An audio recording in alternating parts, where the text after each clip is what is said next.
हम class 12th biology के पहले यूनिट की शुरुआत करने जा रहे हैं, जिसका नाम है जन्म।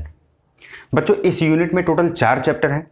पहला चैप्टर है जीवों में जनन, दूसरा चैप्टर है पुष्पी पादपों में लैंगिक जनन, तीसरा चैप्टर है मानव जनन और चौथा चैप्टर है जनन स्वास्थ्य। तो पहले चैप्टर की शुरुआत करने जा रहे हैं, जिसका नाम है जीवों में जनन।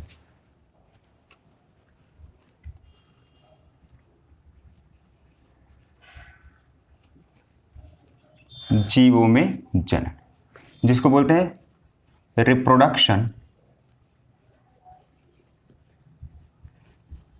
इन ऑर्गेनिज्म।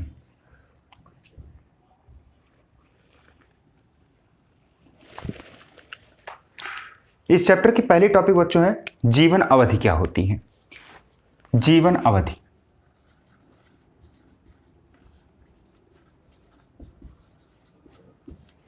जिसको लाइफ स्पान कहा जाता है।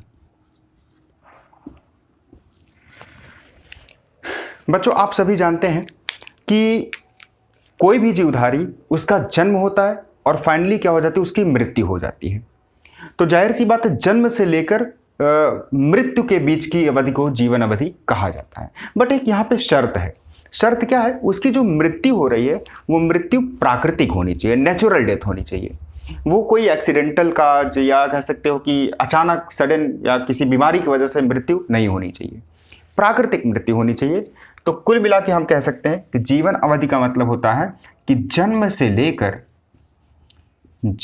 लेकर प्राकृतिक मृत्यु के बीच की अवधि, इसी को जीवन अवधि कहा जाता है। विभिन्न प्रकार के जो जातियां होती है उनकी जीवन अवधि अलग अलग होती है। जैसे मैं बात कर लूँ एग्जाम्पल के तौर पर कि जैसे मैं अगर हाथी की बात करूं बच्चों, तो हाथी की जो जीवन अवधि होती है वो लगभग 60 से 90 साल तक होती है। वहीं पर अगर मैं बात कर लूँ तोता की, तो तोते की जो जीवन अवधि होती है अप्रॉक्सीमेट 140 साल तक होती है। वहीं पर मैं मक्खियों की बात कर लूँ, तितलियों की, या कह सकते हो कि इंसेक्ट की बात कर लूँ, कीटों की, तो कीटों की जो जीवन अवधि होती है ये होती है 1 से लेकर 2 सप्ताह। इसके अलावा बरगद की जीवन अवधि बात करें, बरगद, इसकी जीवन अवधि लगभग होती है 200 से 300 साल या इससे अधिक भी हो सकती है बच्चों। गुलाब के पौधे की बात कर लें, तो गुलाब के पौधे की जो जीवन अवधि होती है वो लगभग 5 से 7 साल तक होती है।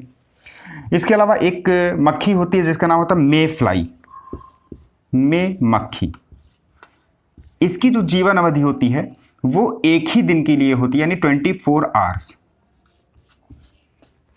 इसीलिए इसको 1 डे इंसेक्ट भी कहा जाता है। तो बच्चों, आपने देखा कि जो विभिन्न प्रकार के जीव होते हैं उनकी जीवन अवधि अलग अलग हो सकती है। और इसके अलावा और सारे जो जीवधारी होते हैं उन सब की जीवन अवधि आप स्क्रीन पर लिस्ट में देख रहे होंगे। आप वीडियो को पॉज करके इन सारे जीवधारियों की जीवन अवधि को नोट डाउन कर सकते हैं। बहुत सारे ऐसे जीव होते हैं जिनकी जीवन अवधि बहुत ज़्यादा हो सकती है, जैसे कि मैंने आपको बताया। क्या? जैसे मैंने कह दिया बरगद, इसकी जीवन अवधि 200 से 300 साल के आसपास हो सकती है, इससे ज़्यादा भी हो सकती है। बहुत सारे ऐसे जीवधारी होते हैं, मतलब कह सकते हो कि कुछ ऐसे जीव होते हैं जिनकी जीवन अवधि बहुत छोटी होती है। जैसे मैं मक्खी की मैं बात करूं, सिर्फ 24 घंटे की ही जीवन अवधि होती है। इसी में जन्म लेता है, इसी में परिपक्व होता है, इसी में रिप्रोडक्शन करता है, फिर मर जाता है। टोटल 24 घंटा, इसीलिए इसका नाम 1 डे इंसेक्ट कहा जाता है। अच्छा, एक बात यहाँ पर नोट करने योग्य है। नोट करने योग्य बात बच्चों ये है कि जो जीवधारी होते हैं उनके जीवन अवधि पर उनके साइज का या शेप का कोई प्रभाव नहीं पड़ता है। वरना लोग ये सोचें कि अगर जो जीव है उसका जो शरीर है बहुत विशालकाय है, वो बड़ा है, तो जीवन अवधि भी लंबी होगी। और जीव जो होता है अगर उसकी जो साइज है बहुत छोटी है तो जीवन अवधि छोटी होगी। तो ऐसा गलत है। ठीक है मेरी बातें? तो उनके जीवन अवधि पर उनके आकार और आकृति का कोई प्रभाव नहीं पड़ता है। Is that clear? आइए बात करते हैं कि जीवन अवधि के बाद जनन क्या होता है, रिप्रोडक्शन जिसको कहा जाता है।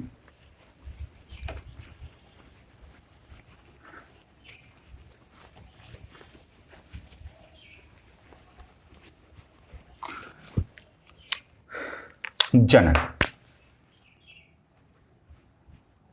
जिसको रिप्रोडक्शन के नाम से भी जानते हैं। रिप्रोडक्शन बच्चों, वास्तव में अगर मैं बात करूं जनन की, तो जनन का सिंपल सा मतलब होता है कि अपने ही समान संतानों को जन्म देना। यस, अपने ही समान संतानों को जन्म देना, उसी को जनन कहा जाता है।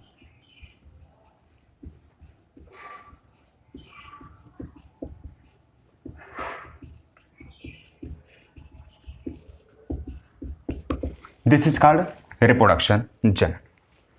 अब बात करें कि जनन जो होता है वो जीवों में देखा जाए तो जनन की अपार क्षमता होती है, क्योंकि वो हर जीव चाहता है कि वो अस्तित्व में अपना जीवन बनाए रखे, उसका वंश अस्तित्व में बचा रहे। इसीलिए क्या होता है, मैक्सिमम रिप्रोडक्शन करने की क्षमता रखता है। बातें समझ में आ गई। इसके बाद बात करें बच्चों कि जो जनन है वो उसके प्रकार,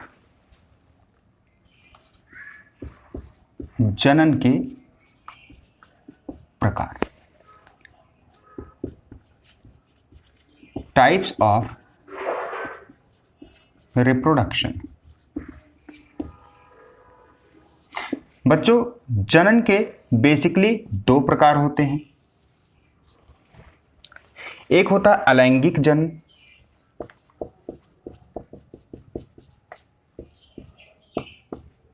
जिसको बोलते हैं एसेक्सुअल रिप्रोडक्शन,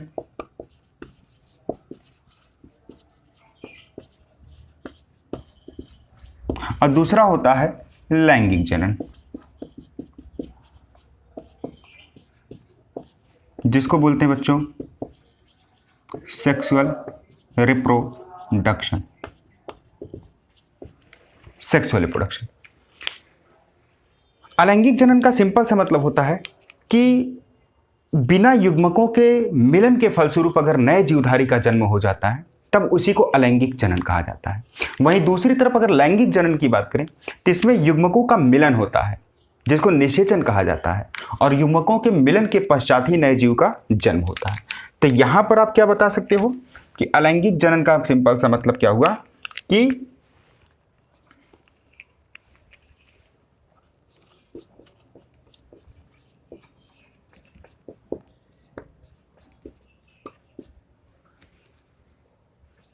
युग्मकों के संलयन,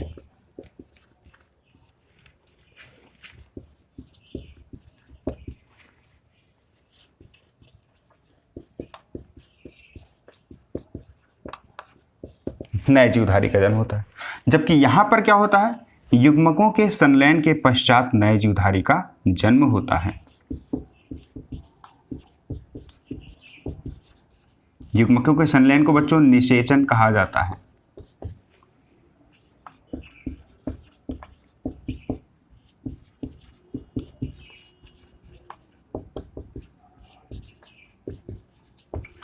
जन्म होता है। अच्छा, जाहिर सी बात है कि अगर यहाँ पर युग्मकों का संलयन नहीं हो रहा है तो मतलब किसी एक ही जनक की जरूरत होगी। एक ही जनक क्या होगा, अकेले नए संतान को जन्म दे देगा। यस, तो इस प्रकार के जन्म में बच्चों एक ही जनक की आवश्यकता होती है।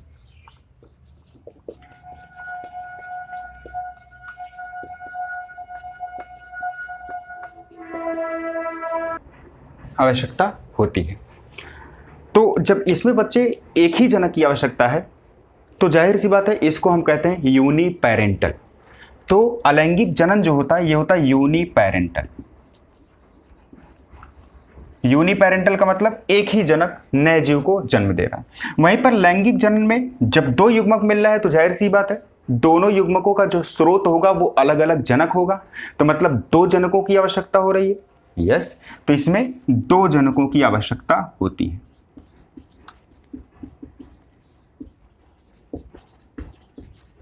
दो जनकों की आवश्यकता होती है। क्या हम इसको बाई पेरेंटल कह सकते हैं? बाई पेरेंटल यानी दो जनकों की आवश्यकता है। लेकिन एक एक्सेप्शन मैं आपको बताता हूं। आपने टेपवर्म का नाम सुना होगा, फीता कृमि जिसको कहते हैं। इसका जीव वैज्ञानिक नाम है टीनिया सोलियम। टीनिया सोलियम एक द्विलिंगी जीवधारी है। ये क्या करता है, नर और मादा दोनों युग्मकों को बनाता है और इसका फर्टिलाइजेशन खुद की बॉडी में करा लेता है।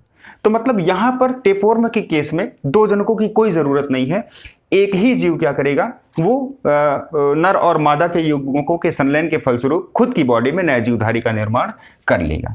बट यहां पर हम बताएं, बट इन टेपवर्म, टेपवर्म मतलब फीता कृमि, इसमें क्या होता है, ये अपवाद है, ये एक्सेप्शन है।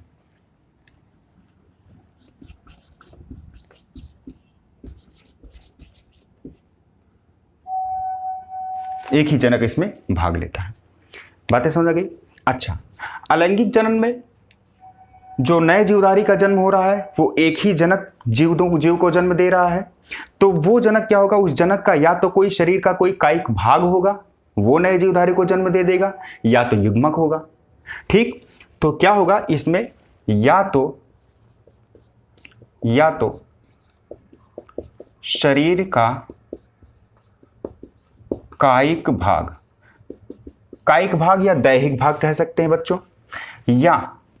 या तो युग्मक, ये क्या होंगे, जीव को जन्म देंगे। बट इसमें युग्मकों की मस्ट आवश्यकता है, युग्मकों का निर्माण होना जरूरी होता है, और दो युग्मक क्या होंगे, वो मिलकर तब जीव को जन्म देंगे। इसमें दो युग्मकों की ही सिर्फ जरूरत होती है।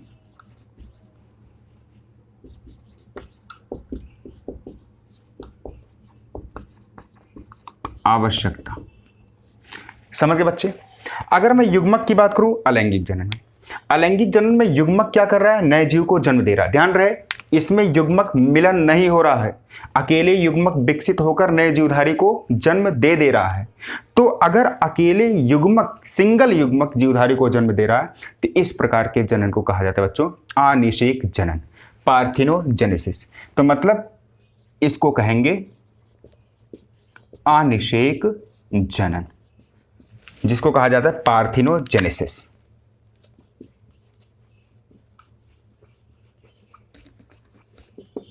जैसे इसका एग्जाम्पल मैं आपको बताऊं, इसका एग्जाम्पल बच्चे हो सकता है मक्खी या हनी भी जिसको बोलते हैं, मधुमक्खी।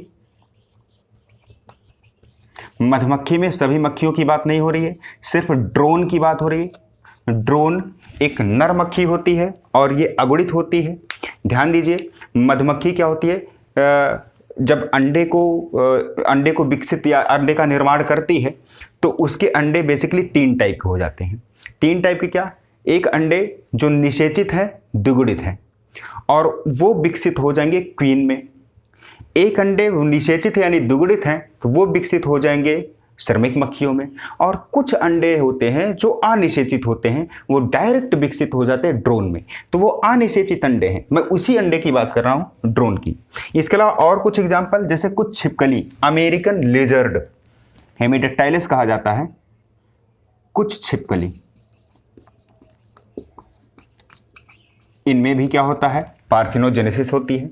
इसके अलावा टर्की बर्ड, इसमें भी पार्थिनोजेनेसिस की प्रक्रिया होती है। इसके अलावा एफिड, इसके अलावा वैस्प आपने सुना होगा, बर्ड जिसको कहा जाता है, वैस्प में भी क्या होता है, पार्थिनोजेनेसिस की प्रक्रिया होती है। क्या इतनी बातें समझ में आ गई? ओके बच्चे, एक बात देखिए, अलैंगिक जनन में युग्मकों का मिलन नहीं हुआ, इसमें युग्मकों का मिलन हो गया। ध्यान दीजिए, अगर युग्मकों का मिलन नहीं हुआ तो जाहिर सी बात है क्या होगा कि पेरेंट का सेम जो डीएनए होगा वो कह सकते हो कि उसके संतानों में पहुंचेगा। मतलब उस डीएनए में कोई बदलाव नहीं आएगा, उसमें कोई चेंजेस नहीं आएंगे, तो सेम डीएनए क्या होगा, संतान में पहुंचेगा। और जब संतान में पहुंचेगा तो वो संतान भी हूबहू अपने पेरेंट की तरह होगा।